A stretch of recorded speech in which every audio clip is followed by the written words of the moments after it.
Wow, this house is cute. But can I really get in the game in this economy? I do have savings, and I am responsible-ish. I should bury it. I'm being wild. But what if I'm not being wild, though? Could I actually score a... Kick off your home buying journey with Zillow's new BuyAbility tool. It makes it easy to find out what you can afford, so you can get off the bench and onto the playing field with confidence. Check your BuyAbility, only on Zillow.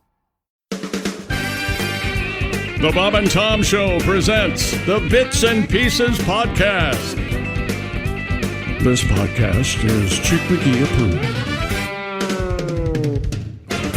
Thank you, Chickster. Welcome to Bits and Pieces. I'm Willie Griswold, joined by Jess, Jessica, and Jason. Today we have a very special guest, Joey Mulinaro. How are you feeling about the month of May in Indy? Man, it's not a better time to be alive. And I am so glad to be here. This is a legendary venue that I really, really hold close dear to my heart. It's hallowed ground for me. So to be here, and then in the month of May, I'm living. Mm-hmm. I had to go to the track twice this weekend, and I went to Long's Donuts twice this weekend. And I had this realization, because like during COVID, I realized that I don't like baseball as much as I like just getting a sunburn while drinking a beer outside. Yeah. And I'm curious. I do love the race, but part of me is like, do I maybe just like an excuse to go to Long's a few times a week in May? How long was the line? The line on Saturday wasn't bad at all. It was 10 minutes in and out. Yeah, no, sorry, Friday at like 9 a.m., 10 minutes in and out, and then Saturday was a little bit longer. Right. But man, it's totally worth it. I got to bring some to my grandma, who like grew up going to Long's, and she was all. It's just the best. Oh, by the way, for our guest,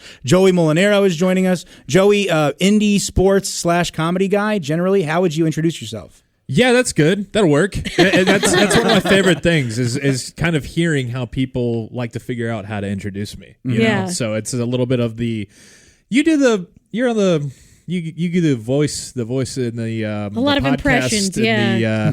What's going on with you, man? That's kind of generally how it happens. So I'm like, no, it's fine. I know, I get it. But no, Joe, you have a huge social media presence, right?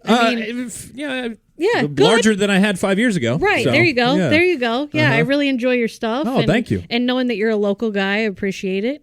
Absolutely. We're glad to have you. Thank you so much. Yeah, great to be here. And you can find Joey at Instagram at Joey Mulinaro, right? Everywhere, my man. Hell yeah. And Instagram, Twitter. Yeah. On that page, there's a link in the bio. If you click that, the top link is Joey Mulinaro and Friends. Yes. It's next week, Thursday night at the Vogue. Tell us a little bit about that. May 25th, night before Carb Day. Willie Griswold's going to be there. Hell yeah. Looking forward to it very much. I figured, hey, let's really try to foothold ourselves in to start race weekend, right? So we'll go Thursday night.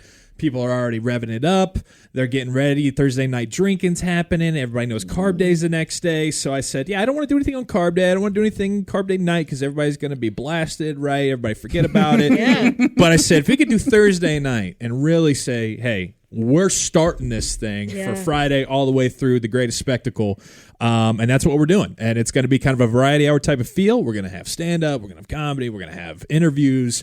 Jack's Donuts. I don't know if that's a sponsor problem. No, they're good. Yeah, They're really good. They're sending 10 dozen boxes of donuts to the show. Nice. So, by the way, it rules that in this podcast, we're 10 minutes in, 2 donut references already, baby. dude.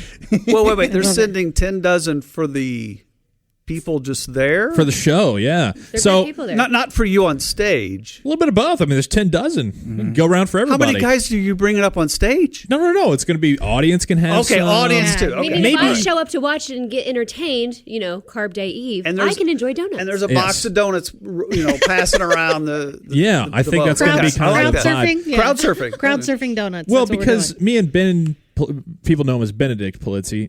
but we call him Ben. I know, right? Sorry. No. So I'm just going to go right there and be that old lady. So odd. It sucks just because I have, for some reason... Oh, honey, you're cute too. Oh, no, thank you. Well, I have, I found it to be a good idea to pair myself kind of with him in my comedy entertainment career. So, it's really wasn't the smartest idea, I think, because he's just so good looking and I'm the ugly pale guy. No, you're the funny one. You're the funny one. So he's just a piece of meat. He's just a piece of meat. People appreciate you. They just want him. Yes, they do. They absolutely do. He's a piece of spicy salami and you're the mortadella right next to him, man. That's it. That makes a good pairing. Who's the Simon? Who's the Garfunkel? That's the question here. That's a little, I know those references, but I don't know. Oh, bless where I could go. I'm so sorry, Joey. I'd just be like throwing darts, man. I don't know. I think it's more of a Hall & Oates situation here. Okay. Yeah. Joey's just a little bit older than my oldest daughter. Oh, so how old my are you? apologies. I'm 29. I'll be 30 in August. Oh, okay. Yeah. You and Wilbur the same age? Okay. I just turned 30. I'm losing my mind. It's the worst. You'll have fun, though. It's the worst. It's cool. No, man. Biggest breakdown of my life was 29 leading up to 30. Oh. Just buddy. like you yourself were having trouble handling it? Myself. My dad called me. He goes, "Are you okay?" And out of nowhere. It was 2 months before my 30th birthday, and my dad calls. He goes, "Are you okay?" And I was like, "No, I'm not okay." Oh, yeah. Like that last year of being in your 20s, you think like, I'm going to live it up. It's going to be great. And it's not, because all you're doing is dreading turning 30. But as a woman, I'm now 42, and I just keep getting better with age. I get hotter. I care less. It's the best. Like a fine wine. Like a fine wine, my friend. See, what's weird for me, and I know Willie doesn't have this problem, is I remember when my dad turned 30. Right. And so that's a weird thing that I'm dealing with, is I remember the 30th birthday party that my dad had. Right. You know, he was one of those that had me when he was like 22, and you know, and so I was an 8-year-old kid, babysat by my grandparents, because my parents were having this big bash for my dad turning 30. And I'm like, holy cow, it's me. But don't you feel that way? Like your dad's still your age. And you're still a kid. Yes. That's how I feel. Yeah. Exactly. Yeah, it is that weird thing that. of like they're kind of frozen in time and now we're catching up to them. I see that with the old church ladies. Like, you know, when I was a kid, they looked a certain age, but they're still that exact same age. Sure. And I know they wilted the past 30 years. How have you been 80 for 20 years? Yeah. Yeah. It's like they still look the same. I mean, growing up as a Catholic school kid, that's like half the teachers that I grew up with. True. You know, I still have a first grade teacher that she was ancient. That taught me when I was in first grade, and now my friend has a kid that he's like taken there to like, you know, visit the school to see if they want her to go there. Same first grade teacher. Yeah. Oh, wow. Ours is Mrs. Flynn. Man, she's been there forever. She had 10 kids. I don't know how, but she looks the exact same. They're like that bacteria, that fungus that like if the earth went into like a apocalyptic state, they would somehow just survive. Them and cockroaches. Exactly. Man. Yeah. So the fun part is, Joey, you grew up here in Indianapolis. You grew up listening to the Bob and Tom show. Oh, yeah. You have to have some favorite characters, some go-to bits that you still laugh at today that you probably started laughing at when, you were 6 or 7? Oh, yeah. Definitely. I mean, well, first of all, me and Ben always joke about it, just how, like, we had no idea what was going on when we were listening to it, you know, with our dads when we were 7 and 8 on the way to school, but just the laughs alone. When Bob and Tom would get into that rhythmic, we were like, oh, this is funny. This is good. You know what I mean? But then as I started getting older, obviously Donnie Baker. I mean, come on, you know, the big time. But then Kenny Tarmac is really. Kenny Tarmac is, and now that I've gotten older, and you know, me and my friends who also grew up listening to the show, they're kind of the business guy. They're becoming Kenny Tarmac, like, and that's a really, really interesting phase of life. Is they start to get the you know, phrases of him when he's going to and from, whether it's ATL or PXH or whatever it is. And so that Kenny Tarmac now has got to be the go-to. We'll pull that up when we've been day drinking and we're like, dude, listen to this Kenny Tarmac bit. And our other friends are like, this guy's just like yelling into the phone. I had a buddy with me, and one of my like good friends, and now he's a business guy, and we were like trying to have a friend hang, and he was like, I can't do it this week, but we'll touch base later. Dude, we smoked weed before football practice. What do you mean touch base? Shut the hell up. We don't touch base. Or the circle back. Yeah, don't just say, I'm going to hit you up, man. Yeah. You know when if now that's happening, that relationship's over. I'm sorry, Willie. You're no longer friends with If your that friend guy. texts you back and he's like, hey, what's your availability like in the third quarter? It's like, you. You know what? I was going to say suck my but then as if that would be more clean. It's all right. Well, I have a Kenny call here. How about that? Okay. Let me roll with this. All right, here we go. Kenny call. We have a phone call. Morning, Bob and Tom. You can have two carry-ons. Hello? Yeah. Hey, Bob and Tom. Yeah. Hi, it's Kenny Tarmac. Hi, Kenny. Hey, we just landed. I'm at MCO today. Here's some news. Listen to my day I have to make now. I have to make my connection. Right now, we're airside 1, gate 16. My connection, Yeah. Airside 4, gate 78. Oh, how you going to do it? Yeah, do that math. Airside 1 plus airside 4 equals not going to make it today. Yeah. Are you on your Bluetooth, Kenny? That's a one-take trip. Yeah. Hey, my other phone is vibrating. I keep it on vibrate, so that way I won't annoy people. Hang on, I have to take this one. Okay? Hang on. Oh, go ahead. Tarmac. Hey, guy. Yeah, we just landed. Well, not yet because we just landed. Okay, well, let's do this then. You call Tobic, tell him I talked to Caldwell, then we'll brief Carmen. Okay, then fax Morse. I'll see Sully at the seminar, then we'll all do lunch before the conference call. Yeah, that's the only way to do it. Yeah, easy like a zucchini martini, Bob. Yeah, I'm on hold with Bob and Tom again. Kenny. Yeah, they couldn't believe I have to go from airside 1 to airside 4. Yeah, we were astonished. I should take a puddle jumper to airside 4? I know. They should give me 50 more sky miles just for taking the puddle jumper. Hey, Max, don't worry about Tobic. He's a teddy bear, okay? You tell him I said we've seen this movie before. Yeah. Yeah, just follow the flow chart and you'll be fine, guy. Kenny. Hey, listen, I have an order on the other phone. I'm making magic here. Focus, pocus, okay? I got to run. Okay. Oh, I'm back. Hey, God, is that guy long-winded? I tell you, I have to go from airside 1 today. Yeah, we heard. Airside 4, I have to run now. I wish I had time to talk all day. I just don't have that kind of time today. All right, well, okay? good luck, Kenny. Yeah, airside 4 is like miles away, and I'm at airside 1. That's gate 16. Jeez. Oh, my gosh. I'll probably lose 5 pounds on the way. Yeah, this flight was... Oh, my God. What? I don't believe it's him. Uh-oh. I'm looking up at first class now. Is that him? Oh, it's Zig Ziglar. I gotta go. Little Kenny T. We're here with Joey Mulinaro. Joey, you host a podcast with Connor Daly. I do. Do you like doing that? And then real quick, just for me, when you guys were planning that podcast, did you ever plan on calling it The Daily Show, but spelling it D-A-L-Y? Ooh. Now I'm pissed. Because and now I want to call Dale Jr. because we go through Dirty Mo Media, and I want to say we're changing it to The Daily Show. It's cool. No, I'm just mad. It's because we went back and forth on a name forever. We did like 6 months worth of show, me and Connor, and like we didn't know. We had people trying to throw, and we just couldn't line up on anything. And then we just kind of settled on Speed Street. I mean, now compared to Daily Show, but yeah, no, dude, it's fun. I mean, it's like, again, a lot of Indy themes here today, obviously, but just growing up Indy kid, and now I'm hosting a show with the IndyCar driver, and one of the more popular ones, obviously, with him, and I just love it, dude. We hype up. We try to make IndyCar cool. That's our goal. And he's a blast. He is such a good guy. Yeah. And he's so easy to listen to, and you want to root for him. And obviously, we grew up knowing him and his dad and watched him grow up in the race scene, that it's like it's hard not to just always root for him. Yeah. And sometimes people give me a hard time because like I'll be talking on another show or something and be like, who you picking or who do you want to win? And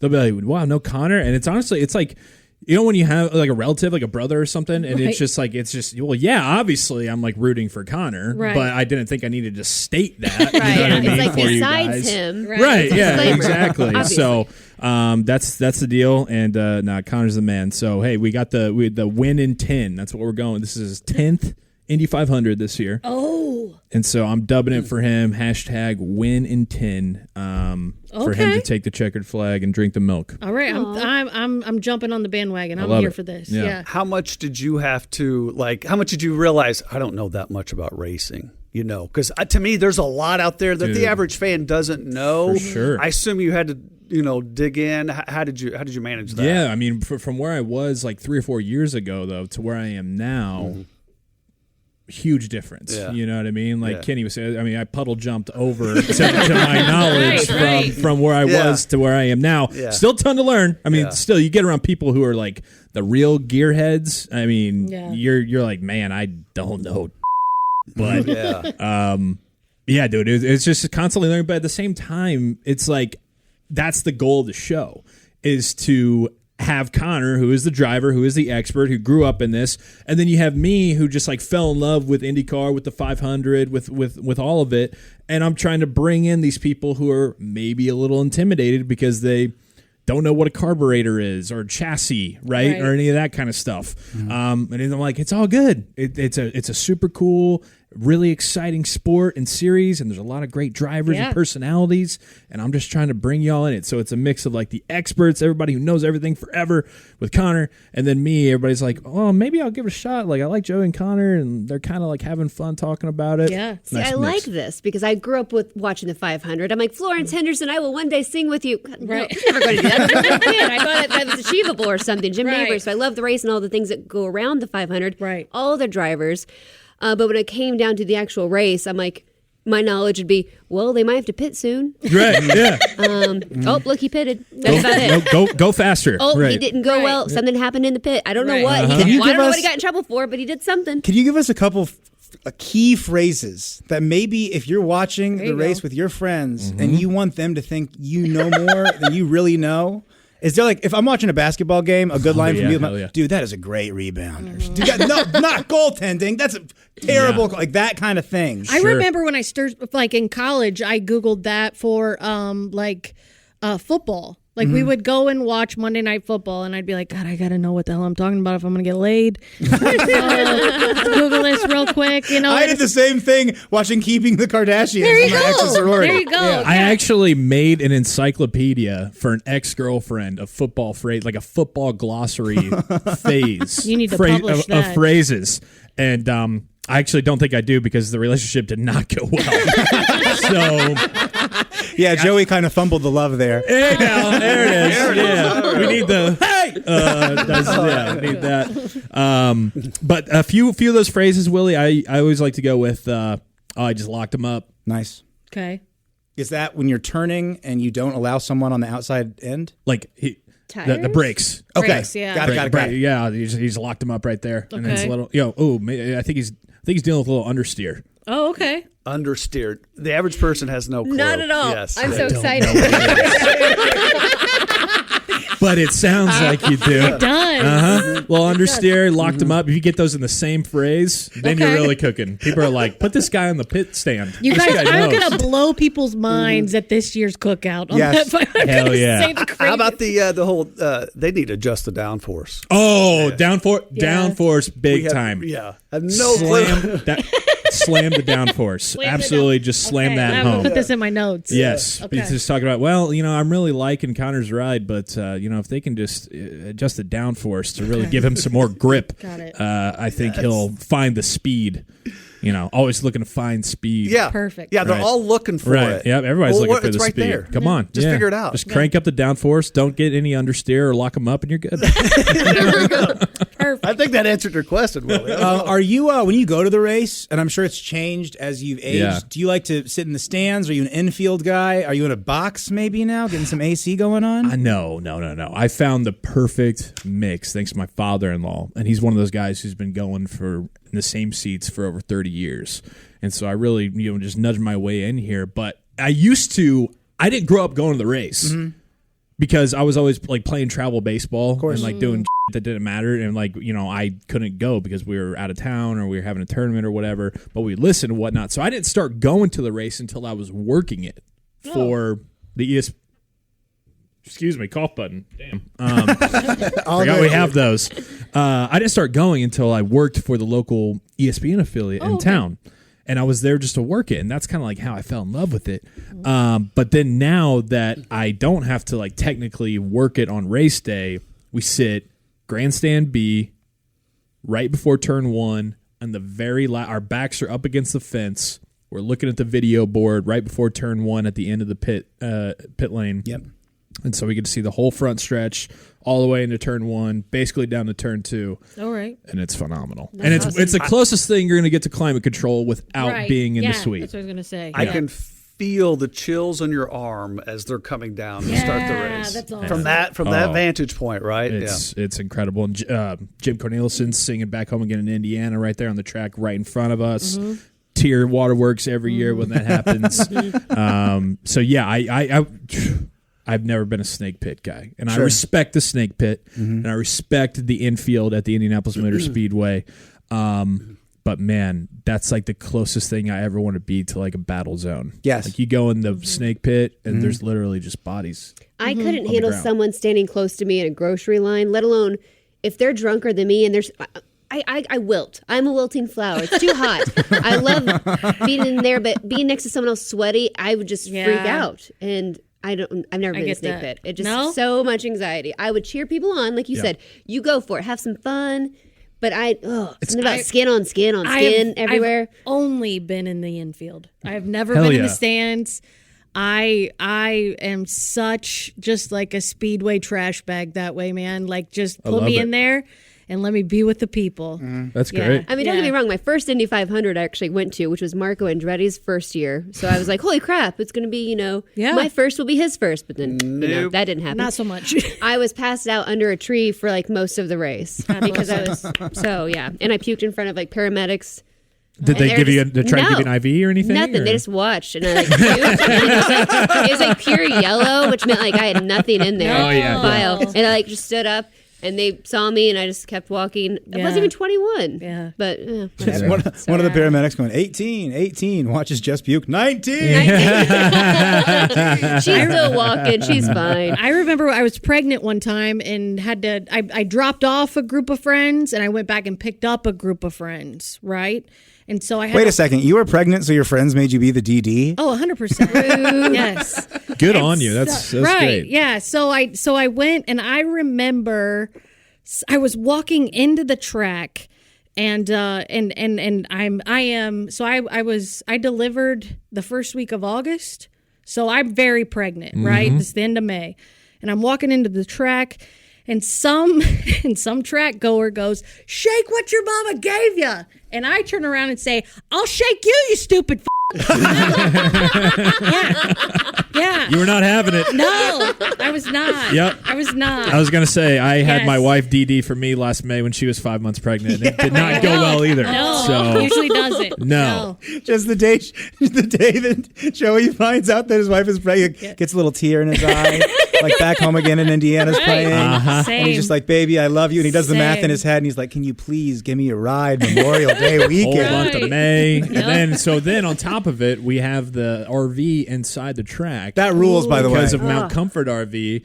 And we have the golf cart, thanks to my father-in-law. So she's DDing inside the track, and our Margaritaville machine that we got in the golf cart. Yeah, that's awesome. So before you proposed to your wife, okay, and she's a Purdue gal, is that right? That's your Purdue connection. cheerleader. That's nice. My grandma was a Purdue cheerleader. Little inside. Hey. We're basically related. Not the same. So when you were considering, going further with this relationship, was it your father-in-law's connection to the race go, you know what, I don't want to lose this?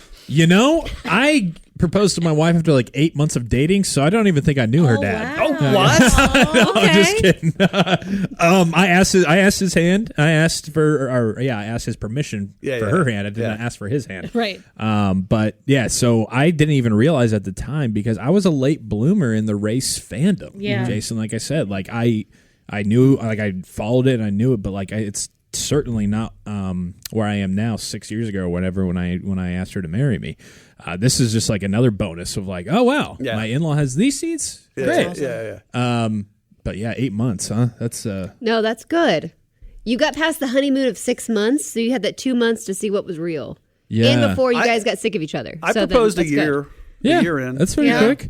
I just I never wanted to. So many people, Willie, you're probably like so many people our age. Like I feel like they get to 30, they're like, who's the first person I see? Hey, you want to get married? You want to get a house? You want to have a baby? You want to never talk to our friends again? I mean, my boyfriend and I have been dating for 15 years. Whoa. So okay, 8 months is fine. Because like when you go the other way, people start just nagging. So you're constantly. just hoping that he's listening right now? No, it's okay. We're totally fine. He is my boo thing or companion, whatever they want to let me check on a box. Life partner, opposite sex, domestic partner. Gotcha. But Is that the word? Is that the phrase? I don't know. They're just roommates. Come on. Yeah. With benefits. Hey now. That's good. Joey, Like, who needs to kill a spider? Done it. If you're marrying into this big race family, I remember when I was a kid, I went with my school friend, the Flahertys. They took me to the race, and they had all these race day traditions. There was the guy making Bloody Marys for everybody, and then the ones without booze for the kids. Somebody else was cutting up the Indy Star, and each person would draw one or two cars out of there. Oh, yeah. And there was a big kind of pool to see who would win. What are your race day traditions? Well, the drawing of the pool, that's one that my father-in-law does too. So Love it's it. just I Still feel with like the that's paper. Yep. Yep. And everybody gets 3. Yep. And then I forget the exact rules because race you're always a little hazy race morning going into it. Yeah, so you're like, it is rough. just take this, whatever. Yeah. But that's kind of what I'm excited about, Willie, is that now with my son, I'm going to start forming my own traditions. And so I really don't have that pegged out yet because I'm waiting for the race weekend to get here with my boy. Yeah. To see what me and my wife want to do with our son. Like, I think we've never been big parade folks, but I think we're going to take him to the parade this year downtown, have him do the whole thing, get the pictures. Sure. And then we're going to figure it out race day morning. I have one tradition, which is great, is that my mother-in-law makes biscuits and gravy race day morning. Yeah. And that comes in handy big time. Yeah. And so she's slinging those things out at the motorhome, and it's much needed. Yeah, for sure. Last year we did breakfast burritos. Yeah. Oh, yeah. Me, Noah, and Mark were all down there, and I made them the night before. So fun. You just finished an interview. We've been working for 2 hours, and we all just kind of sat around the pagoda. Yeah. Just tearing foil. I felt like a kid in a field trip. It was the best. Yeah, we do that too. We have a police escort that we meet downtown, and there's a group of people that have always gone. And I do the same thing. I make breakfast, and we sit in the parking lot and we drink, and we just... Yeah, we get ready and take the police escort down. So it's awesome. The escort, man, I'm so jealous. Yeah, if you ever need an in, give me a call. I have a guy that I know who's taking a helicopter this year. Whoa. Okay, never mind. You know Jim Irsay? Yeah, no, it's not him or Mike Pence. So that's I tell people that they're like, "How the hell do you know them?" But Right. yeah, so apparently, like anybody can do it though. Yeah, you can. And I had no idea this was a thing. Yeah. It'll cost you, like $5,000, obviously. Just but get your phone out, call 911. Don't do that. You No, shouldn't do that. That never was a mind. joke. Don't do That was that. a No, bad but we were joke. talking about before the show, when I was a kid, obviously I grew up in Indianapolis, and our big race trade, we grew up we had a lake house, and so we would do the drawing with the newspaper and do all that, and there were kids everywhere, and we were in the lake, and we were boating and all the things, and we'd listen to the race. But on the years that we were not, as we got older, we didn't go to the lake, and then it would be this thing where we weren't allowed to listen to the race. We weren't allowed to talk about the race. Nobody is exposed to any race coverage because at 6 p.m. on the local, I want to say it was the Channel 6 affiliate then, ABC. And my dad would want to watch the race in its entirety. And I'm not kidding you. Without fail, my brother or I would wreck it. And we would say who it was that won the race Those every GD single processors. Oh, I know, God. man. We wrecked it every single time. Man. Yeah. And to this day, one of us still will text our dad when the race is over who won just to wreck it still. Keep it going. Yep, absolutely. Yeah. That says a lot about your We're relationship. horrible Yeah. people. Yeah. That's and now I mean, like, one of the traditions really, like I said, is I grew up playing like travel baseball and stuff Memorial Day weekend, so that was a big thing. So a tradition for me was just kind of getting my ass chewed by my dad on the way home from the game. While we were listening to the race, I would try to catch who was in the lead, but he was just bitching at me for not striking out 14 batters in a game or something like that. So Yeah, get that mitt in the dirt. yeah, exactly. Get that elbow up, son. That kind of thing. Do I say keep your eye on the ball for no reason? Yeah, exactly. Is that why I say to keep your eye on the ball? So that was what I grew up with, but now we're out of that. So I'm going to make sure my son doesn't have to put up with that. Folks out there listening, tweet us your race day traditions. We'd love to hear them. Maybe we can give Joey and the boy some ideas. There you go. Yeah. Would love it. Does it still seem like the Indy 500 is the biggest one-day event in the world still, right? Yep. Does it still feel like it's sort of underground in a way? And I say that regionally. Obviously, there's always people from Ohio that come to every race in Illinois, but it still feels a little bit underground. Is that fair to say or no? Oh, yeah. I feel like the Kentucky Derby gets more press versus IndyCar, and it's like they're just horses. They're not even doing anything, right? But I think that being from Indianapolis, it's a lot like when you find that favorite band, and then that band gets big, but you refuse to acknowledge that the band is getting big. You're like, no, this is mine. This isn't anybody else's. I'm not sharing it. I don't want anybody else to be a part of this. And that's the race. Like if you grew up here.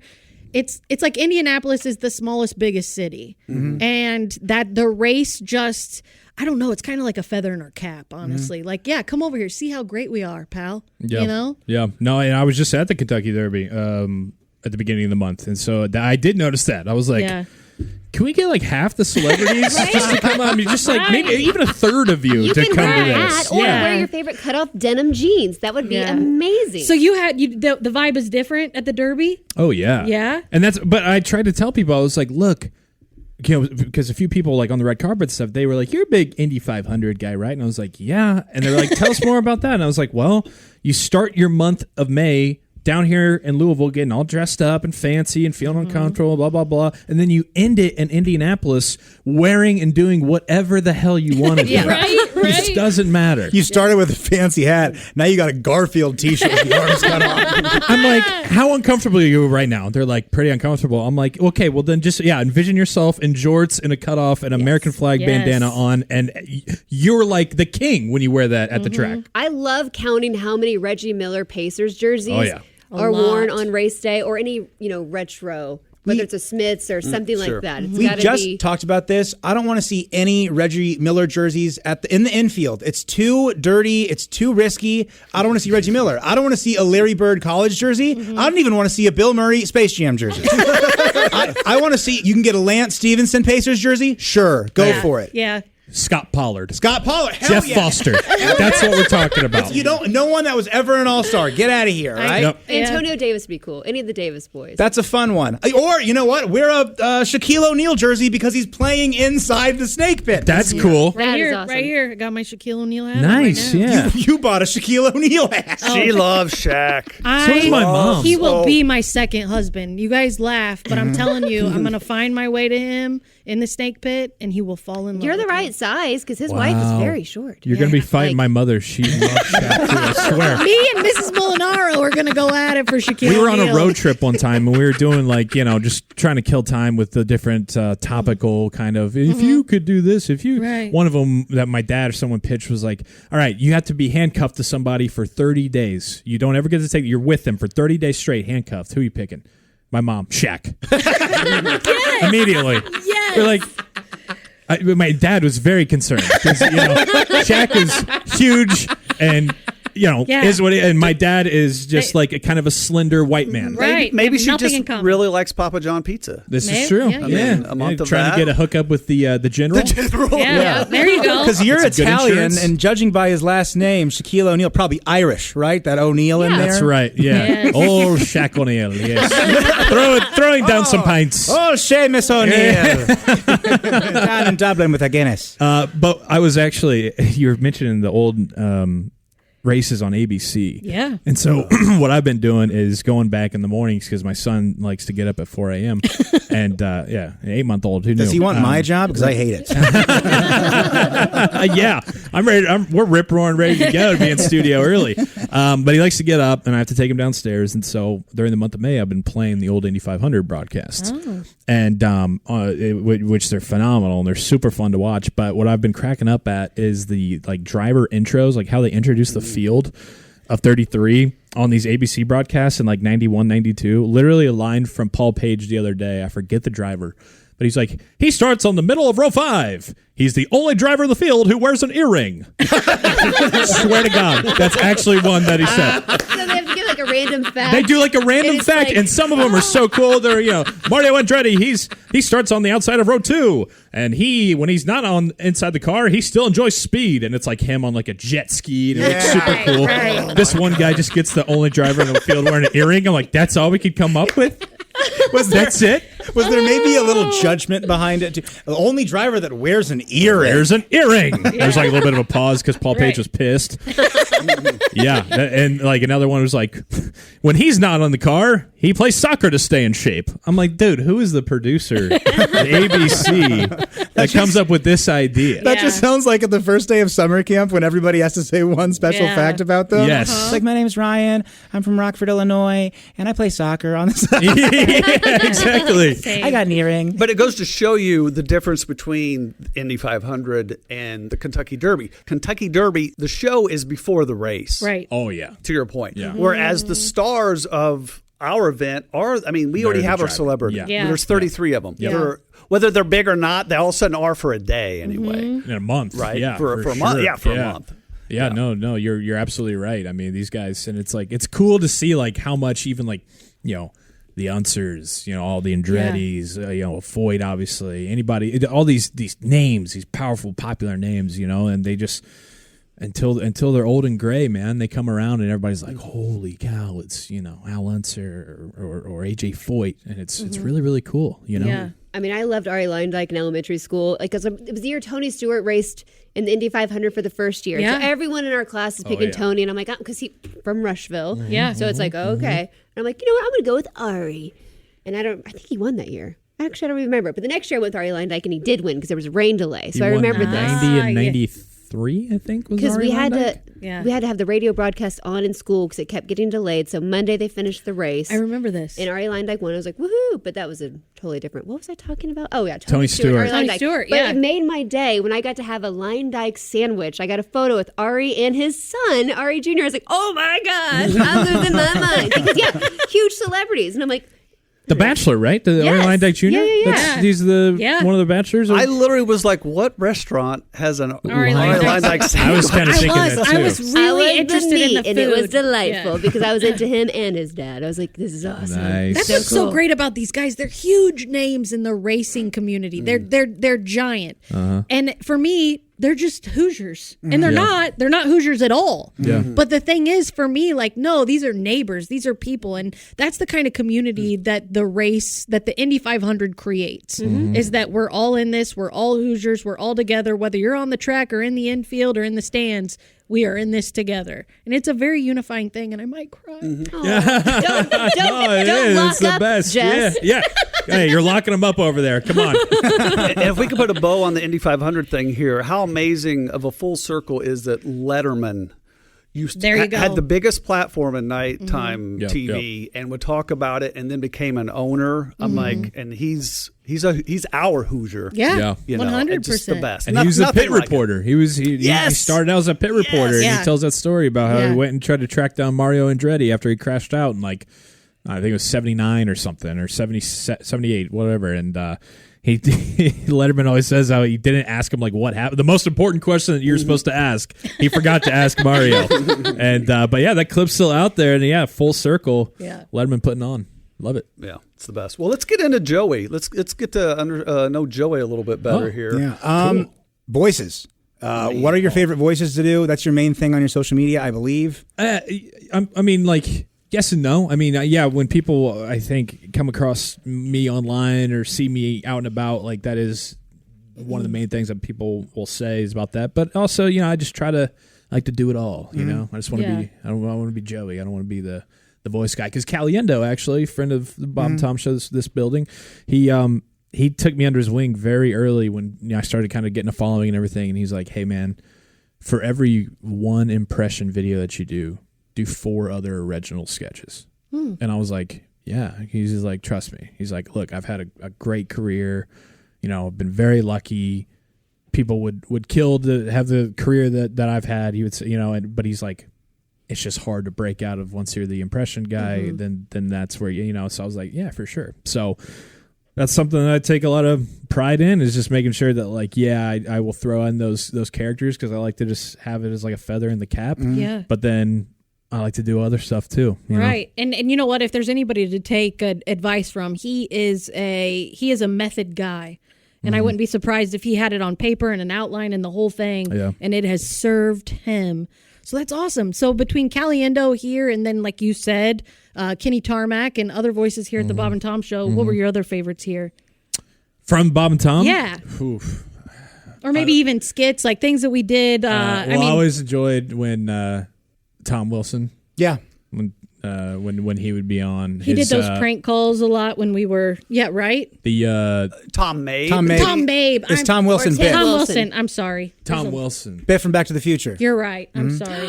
Oh, Is that who he you're sang thinking that of? song about Adam Sandler? You're saying Tim Wilson. Tim Wilson. Tim Wilson, yeah. It's okay. Every listener right now is yelling at us. I know. I'm so sorry, God. That's okay. Rest in peace, obviously. Yes. No, of course. No worries. Most Yelling respect. at We all of us. literally thought Yelling at someone all Well, because of there is us. a guy named Tom Wilson. Right, and yeah. And I thought Tom Babe. So. But I thought.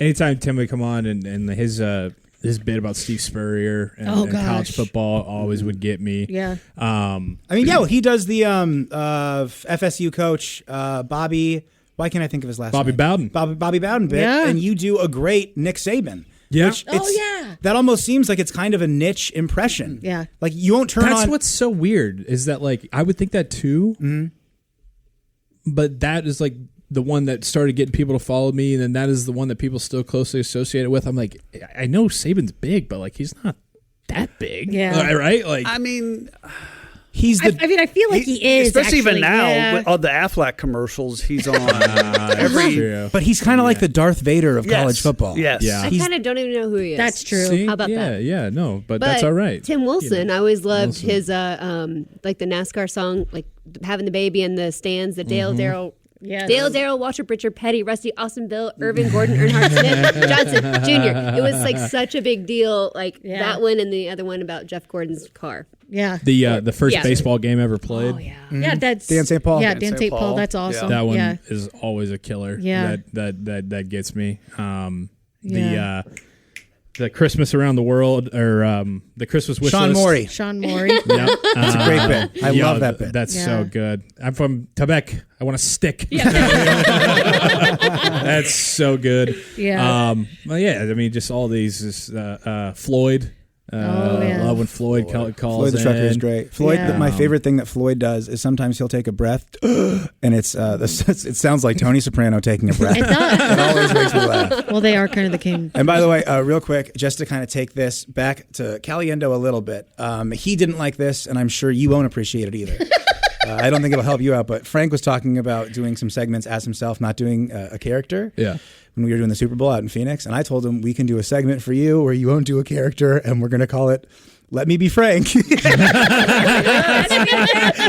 you guys liked it a lot more than he didn't crack a smile. I think that was a rough week for Frank. I mean, it doesn't matter. I was just Yeah. being silly, but That's I think that's great. I'm very good at names, you guys. I'm very good at I was going to names. say, the You can Dale name Show, anything, Let yeah. Me Be Frank. This is fantastic. I'm going to have to call you up for baby number 2. Let's see if we can, wife's throwing some stuff out there. Let's give Willie a call. See what he's got. Yeah, no, but, What do you think about Simon and Garfunkel? Try the name the kid 7, and run that by your wife. That whole skit. Yeah. See, there's a few things that like I was really looking forward to about the whole process of becoming a father. Besides like the obvious ones, right? And one of them was pitching the name 7. Right. Just the pitch to her to see what she would react with. Yeah. And of course, it got shot down in about 0.8 seconds. And it wasn't even like an actual no. It was just a look.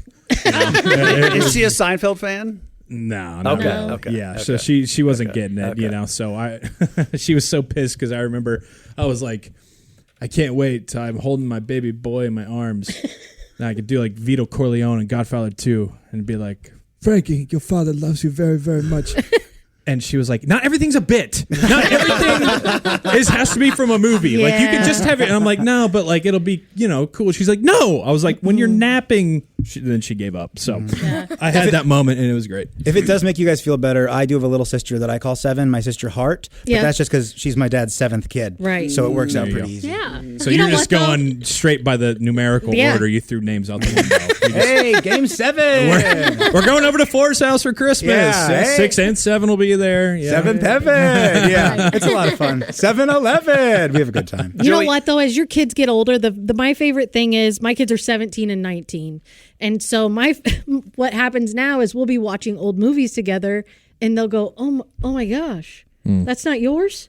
You got that from this From movie?" the movie? Yeah. Yeah. So we just watched Tommy Boy the other day, and there's a part where Mom, you didn't invent fat guy in a little coat? that one killed for a really long time. Okay, no, but there's a part where he backs up at the gas station and knocks the door off, and when he comes back and he opens the door and the door falls off, he goes, "What'd you do?" Yeah. And I've done that their entire lives. And my son turned around and he goes, "Are you serious? You didn't write that?" I was like, no, I didn't. Farley. Yeah, I didn't. Do I look like a writer? Yeah.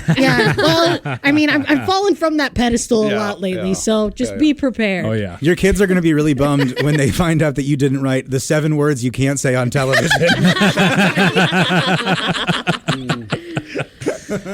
Joey, I know you've done some modern Seinfeld type skits, right? I'm surprised someone hasn't full on done it. So listen, we're going to rip off Seinfeld and do modern day takes on how Seinfeld would do them. Yeah. And I say that to say, why don't you just do it? I would love to. I think that's so fun to think about those kind of ways, whether it's the double texter or the FaceTime over the call. Because honestly, Seinfeld trained my brain to think in those ways, you know? Yep. But it's almost like, I think that show is just such a hollowed thing. It's almost like if somebody wanted to make a prequel to The Godfather or something, you know, it would just, people would be like, we kind of leave that over there. No, come on. I want to see the great-grandfather. If I would have hit that right, that would have been killer. All right. Sorry, do your thing. My bad. No, but again, that's just I try to mix those in. It's just little sprinkles, Jason. You know what I mean? Yeah. We'll throw in a Collinsworth every now and then, but then all of a sudden we'll have the modern Seinfeld and the wedding bits and wedding bar conversations. By the way, those are so funny. So good. Thank you. Yes. They're perfect. You. But it's just one of the things that really changed my life and how I think about things, and I'm sure all of you have kind of in some way come across it, is when I heard the line or the phrase about how comedy is just the art of observation. Mm-hmm. And then when I started thinking about that, I was like, yes, that's why when I'm at a wedding, I'm not thinking about how happy I am for the bride and the groom. I'm thinking about how terrible this conversation is going to be at the bar that I can then flip into a bit material or a sketch or something like that, you know? And so it was a real game changer. Mm-hmm. Yeah, the videos that you and Ben do are so funny. I also like The Office, the guys that you do, Johnson and who else? Johnson and Schmitty. Dude, I mean, it's these guys. They're, no offense, insufferable people. It's like the biggest puns. They are. Yes. It's the 2 funniest guys at The Office that they think they're the funniest. That everybody hates. Exactly. Yes. But you guys, you hit it perfectly. Mm-hmm. Well, that actually, I mean, it's all comes from real life stuff. So there's, sorry to say, but there's some people out there that I used to work with that you can probably see yourself in a few of those. You post one of those awkward wedding interaction videos, and some guy sees it. I was at a wedding with Joey last weekend. Yeah, that happens. People now, they'll come up to you and they'll be like, I don't know if I want to, because then you're gonna. And I'm like, you don't know, but you already are right now. Follow me on Instagram and you'll see it next to it. Yeah. So. And by the way, if you ever do that Seinfeld thing, I'm kind of chubby. I'll be George Polizzi. He's real tall and he's got crazy hair. He can be Kramer. He's done some Kramer before. I think I'm your Seinfeld. You do? Yeah. Jason's been training for this his entire I was life. gonna say, My wife and I, in the window, we it call looks each like other Jerry. Jerry. Everything is Jerry in our Yeah. house. So I'll just be the Larry David. You be the Seinfeld. I'll write it, you know, and then you do that. And I don't have to do much. Jerry was just the guy. It was the other 3 that did all the great stuff. Exactly. He reacted, that. yeah. You would be a great George. You know Throw what? some glasses on you. I'm in my head now. I kind of want to be Newman. I think that'd be a little bit more fun. I want to yell a little bit more. I want to get mad at Jerry. But yeah, I am in my head about every decision I've ever made. So that there's a little bit of George shining through. There right really there. is. Yeah, for sure. Yeah. Oh, that's a good idea. I like it. I know you don't want to focus on the impressions, but you're damn good at a lot of them. Thank you. So Thank you. You're Patrick Mahomes. could you bring that one out? Because that's a more recent one, and obviously good. he is huge, and I've seen no one do an impression of him. Well, it's funny. So I was at the Kentucky Derby, like I said, and Patrick was there on the red carpet. He was. Him and his wife were there. His brother was not there because he's in a whole different situation. Yes. Right. He's in a much more unfortunate situation right Could have been now. fun. Could have got your ass bitched. I don't know. But so I was like, I have to do everything I can to get Mahomes and to do the Mahomes in front of Mahomes. And he took the photos, and they immediately beelined off the red carpet. But it wasn't for a lack of effort. I was screaming at him, man. I was Patrick, judge my impression, Patrick. and I was that guy on the red carpet, and I think he turned around and like kind of looked, but he probably saw me and was an absolute no-go. Okay. But I was gonna say, can you yell the impression so he'd be like, am I talking to myself? What's going on? Or maybe his wife turns around. I haven't tried the yell, but because I don't know if I've ever really heard him yell. He's not a big yeller. You just have to do the voice. He hits that frequency and he just stays on it, right? It's just this. Yeah, everybody says it's Kermit, but it's not. Yeah, it's a little bit, but. I mean, the only reason it's Kermit is because it's like up here, but then you got the gravel that you got to think about. So it's like he keeps fluctuating like from up and down, right? So when he's like talking to everybody, he's like, "I'm really happy to be here in like the Bob and Tom studio." And I've been listening to the show my whole life, and like even though I'm not from Indiana, and so I know and respect what you guys do, and just really excited to go back to Kansas City and hopefully win on the Super Bowl. So Patrick, what do you have against periods and sentences? Well, I'm just so used to calling the plays in the huddle, and I got Travis Kelce over there. I know he's not really good with grammar or English, so I just don't need to focus on that really, and I just try to get it out as quickly as I can so he can go score more points. Yeah. He goes fast. That's fantastic. Every conversation is a run-pass option play. Is. He's got to keep all the options open and keep looking around. That's right, because then Collinsworth's like, no, you just look at Patrick Mahomes. Here's a guy that every play is a run-pass option for him. I mean, he could be going to his right, going to pass, and then he could run, or he could be looking to run, and then he's going to do it behind the back pass. It's very visual. I don't know if it's part of the impression, but for Mahomes, you look very stressed out as you do it. And Chris Collinsworth, it looks like he just had 3 beers and he's chilling on a beach. Dude. Yeah. Chris Collinsworth, man, the coolest dude in the building, right? Yeah. It's like Matthew McConaughey and then Chris Collinsworth. They're just always Chris Collinsworth is sliding in, and that's why I did a recent one with him, and I was like talking about how he couldn't watch Sunday Night Football because he just slides in, and like you're worried about him, like your wife falling in love with him, just because he's so slick and smooth. And as soon as he comes onto the screen, he's got the smile, and he's just there to be your best friend in your living room for 3 hours. And that's what I love about him, because I watch Sunday Night Football every week, and you can feel his smile coming through the TV. Yeah, exactly, for sure. You nailed it. Yeah, no, absolutely. So, and he's been. He's been nothing but great to me. Like he's one of those dudes. I know that people ask like Caliendo a lot. Is like, so have you met like the people that you do impressions of? Like, what do they think? And Caliendo has that like famous story about how like Madden was not a fan, for a while.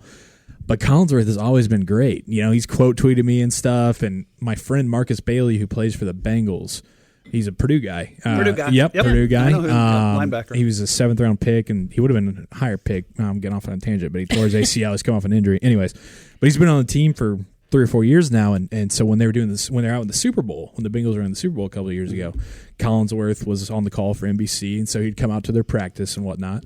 And Marcus said he went up to him after practice, and he's like, "Hey, Chris," he's like, "You know my guy Joey Mulinaro?" And Chris was like, "Yeah, see, the thing I love about Joey is he never makes it personal. It's all just in good fun." I was like, yes, exactly. Yes, I'm not attacking anybody. He's never mean-spirited. That's what he said. He's never mean-spirited. So it's, we just have fun. But it's like a lot of people that I do, it's because I am such a fan, and I watch Sunday Night Football every week religiously. Different people that I've listened to or followed, that it's like I like to think for them, for the way I see it, it's a sign of respect. It's like I follow your work so much that I've been able to kind of like get down little intricacies and everything like that. Yeah. This is a very my dad question. Is there any voice that you love to do and people either don't get the reference or they don't think you're doing it as good as you think you're doing it? Yeah, always. I mean, obviously, just like with comedy and everything, impressions and voices are so subjective. The way that's something that Caliendo told me too, is like people are going to hear it differently no matter what. You could be in a room and somebody you do it, and there's 2 people that are like, that is spot on, and there's somebody that's like, I kind of, but I don't know. And there's somebody that's like, F you suck. Don't ever do a voice again. I hope you die. That fourth guy should leave the party. That fourth guy's really mean. Exactly. He's mad at himself, not you. I'm trying to think of ones that I really, really have fun doing that people are just going to not even but there's one that I just can't get down. It's Peyton Manning. Yeah. God, it's like, it's so distinct, but I think because it's so distinct that it makes it more difficult in a way. Like, you want your voices to be distinct because then it's like, okay, I could get in Mahomes because he sounds that way. But with Peyton, man, you really got to nail it, I'd say Tucker Carlson maybe. Yeah. I like doing Tucker Carlson just because I like to write for Tucker Carlson, what I think Tucker Carlson would say. Sure. And so some people find that really funny, but then some people don't. I like his cadence that because his voice is kind of high. Which, orange slices. Should we be giving them to our kids? Why are we giving them to our kids? Orange. Yeah. That's what I like. Oh, for sure. It's quick. The cadence is quick. Yeah. And At the pauses. end of sentences, he starts to tail off like this. Yes. Yeah. Oh gosh, I love that. Yeah. Should they be listening to the Bob and Tom Show? Colin Cowherd's a little bit like that too. You do a very good Colin Cowherd. Yeah, he does. His cadence is very And your specific. pauses are just perfect for him. But that's another kind of niche. The sports world definitely knows.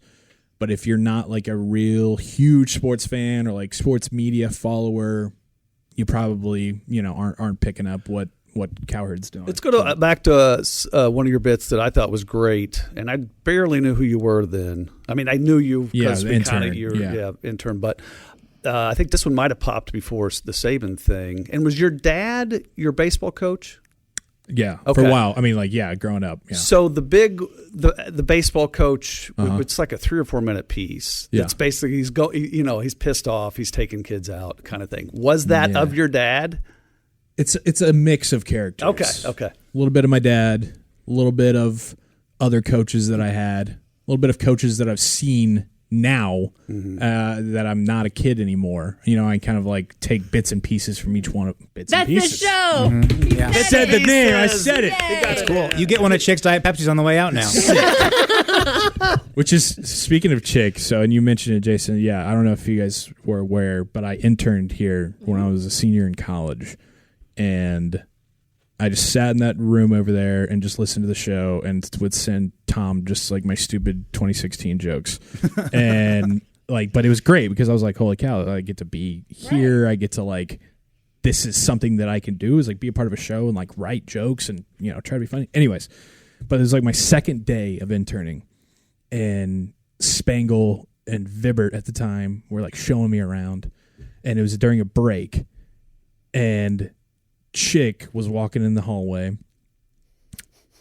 and I'm just thinking, know where this is going. God bless you. I'm so sorry. I just want to apologize now. here I am. I'm just thinking, oh, that's Chick McGee. I've listened to him my whole life. Holy cow, this is great. I'm an intern. I'm kind of part of the show.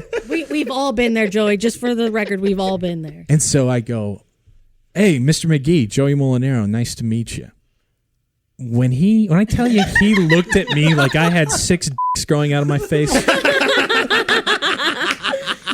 And Chris and Spangle just goes, yeah, we're just going to keep it going like this. Didn't even shake my hand. No. So my version of that, I've told it before, but when I was a kid, I would come in to work with my dad before I went to school. And when I was a kid, I knew Chick was a fan of formerly the Washington Redskins. Yes. But I didn't totally get sports entirely. And on watching news with my dad before coming to work, I saw that the Red Sox had won in baseball. Oh, and so I came in and I thought I had some news for the sports guy. And I thought it was his favorite team. And I go, hey, Chick, you see that? Your Red Sox won last night. He just goes, oh, and just walks out. That was the whole interaction. I thought he hated me, man. It's so fun. You have a million of those, yeah? I'm going to skip mine. I'm going to skip my Chick stories. That's okay. Yeah. That's okay. I'm pretty tight with Chick. You are. And oddly, or I guess coincidentally, I didn't have one of those with him. No, he loved you out of the gate. He kind of did. Yeah, I can't explain it. I didn't want anything. If I can tell you, it's you and Oreo Jones. Oh yeah, You're the only 2 interns he ever liked. Yeah. Well, and me, but that's right. That's a whole different. Yeah. Good for you, man. That's great because I'll never forget the whole sequence. I mean, it's ingrained in my head. He would probably be nice today. Looked at my hand, looked at me, and Spangle drug me away. I think some of it he's giving you a story that. Yeah. Right. Oh, We yeah. all Now have it's that. We great. all have that Yeah, story. absolutely. for That was sure. 2016, huh? Yeah. Oh my gosh. It was like the day after Christy first retired and then came back or whatever the hell. She was having a baby. Yeah. You started as an intern. I started in sales, basically. January of 16? Yep. Yeah. Oh my God, that was like the worst. Oh was God, lovely. dude, you were here during Nom. Did you have? There was napalm Bob in had the just green room. signed, he hung it up. Yeah. Christy, like I said, a couple days before I was starting, I think the day before. And I was like, God bless you. scared it off. Scared Yeah. it off. Yeah, That that was was. Yeah. But it was. Got anything funny, Joey? Sorry, we'll pivot over Yeah. here. A lot of Here's a guy podcasts- that just doesn't know when to stop talking about the Dark Knight. Very good. A lot of podcasts like to end on a high note. Not us. We go real low. It's like driving in from Vail, Colorado down to Denver. You're going down, baby. Yep. You're going down the mountain. Engage the air brakes. Yeah, exactly. Don't even have the foot on the gas. Yep. So, Joey, do you have a sort of a playbook you're following of your own, not somebody else's, but of where you want to go? You're just kind of letting it happen in the present. Yeah, kind of a little bit of both. I think. I kind of look at it like the day by day, but then I'll also having like kind of the longer picture, if you will. So day by day, just trying to keep putting out funny videos, funny sketches, maybe working on different impressions or things to add to the arsenal. Then with the long term, hopefully to have people come see me live, like we're gonna do at the Vogue on May 25th. And have that there, and there's something I haven't quite figured out, but there's like a tour or some sort of show that I want to do around like the college football season or professional football. Nice. There's something there that really I think, whether it's like a tailgate tour? exactly, something like that. Damn, Jessica, that's a great name. That's a great name. Well, thank you. Absolutely. So something like that, at least for the very near future.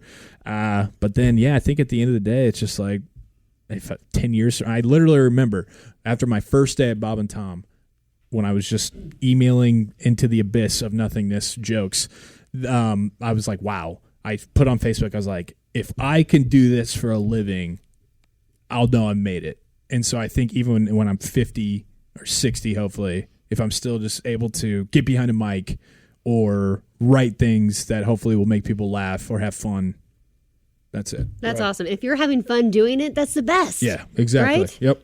No Gosh. doubt. No I doubt. can't wait till you're 50 doing videos of when you meet Chris Collinsworth at a wedding. Yeah, and that's the thing is like life evolves with it, so the content will hopefully evolve and be relatable and funny to people of that time. So. Well, yeah, thank you, man. Just make sure you guys come check us out. Joey Mulinaro and friends at the Vogue, May 25th, night before Carb Day. Carb Day broadcast is the next day at the Legion by the 500, by the race. I will be hungover. I was going to say, thanks for doing that, man. Yeah. You're taking that on. This is like the busiest weekend of the year for me. I love it every year. Hell It's going to yeah. be so much fun. Yes. So thank you. Come hang out. Is Polizzi going to be there? Is Daly going to be there? Polizzi's going to be there. I don't think Connor's going to be there. The IndyCar drive. I just Kinda did busy. I just did Hinch. Yeah, I just did Hinch and Rossi's pod, and they were because I was promoting the show there too. And Rossi slapped me with he was like, "Man, that's great. Really happy for you. I can't be there, obviously, but I hope you have a lot of fun." And so, going to try to get some sort of driver presence there, but no promises. But yeah, me, Willie, Ben. I think Clayton Anderson's going to be there. Hell yeah. Nice. So it's just supposed to be a big celebration of Indy, big That's your celebration boy. of the 500. Love it. And we're going to have a great time. All right. Well, please come hang out. Appreciate you, Joey. Thank you for listening, guys. See you next time.